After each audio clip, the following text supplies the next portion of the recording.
ቀጣይ የምናገኘው ፕሮዳክታችን ዌዘር ጋርድ ይባላል። ይህ ፕሮዳክት እንግዲህ እንደ ፊኒሺንግ ማቴሪያል የምንጠቀመው ሲሆን ኤክስተርናል ሰርፌስ ላይ እንጠቀመዋለን። በመጀመሪያ የምንቀባበትን ግድግዳ እናጸዳለን። ሲመንት ፑቲ ብቻውን ወይንም ከአክሪሊክ ፑቲ ጋር በመደባለቅ መጠቀም እንችላለን። ለውጭኛው የህንጻው ክፍል ከሆነ ሲመንት ፑቲ፣ ለውስጠኛው ደግሞ አክሪሊክ ፑቲ መጠቀም እንችላለን። በመቀጠል በተዘጋጀው ግድግዳ ላይ በዚህ መልክ እንለስናለን። ሲመንት ፑቲ ስንቀባ በስሱ መቀባት አለብን። ወፍራሙ ከቀባን ክራክ ይፈጥራል።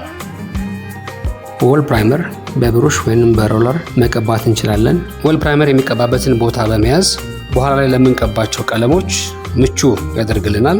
ቀዳዳዎችን በመድፈን የቀለም ፍጆታን ይቆጥባል። ለመድረቅም ከ2 እስከ 3 ሰዓት ይወስዳል። በመቀጠል ስፓሮል በምርጫ መሳሪያ አማካኝነት እንቀባለን። ስፓሮሉ ሲደርቅ የምንፈልገውን ቀለም እንቀባለን። እኛ ለማሳየት ያዘጋጀነው ነጭ ቀለም ነው፣ እሱን እንቀባለን።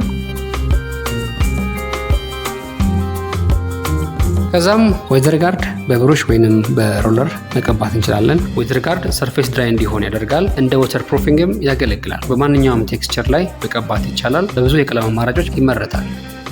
ዌዘር ጋርድ የሚቀባበት ሰርፌስ ላይ የሚኖረው ኢፌክት ልክ ጽጌረዳ አበባ ላይ ዝናብ ቢዘንብ ወይ ውሃ ቢፈስ የሚቀሩት አይነት የውሃ ጠብታዎች ልክ እንደሱ አይነት ኢፌክት ይኖረዋል።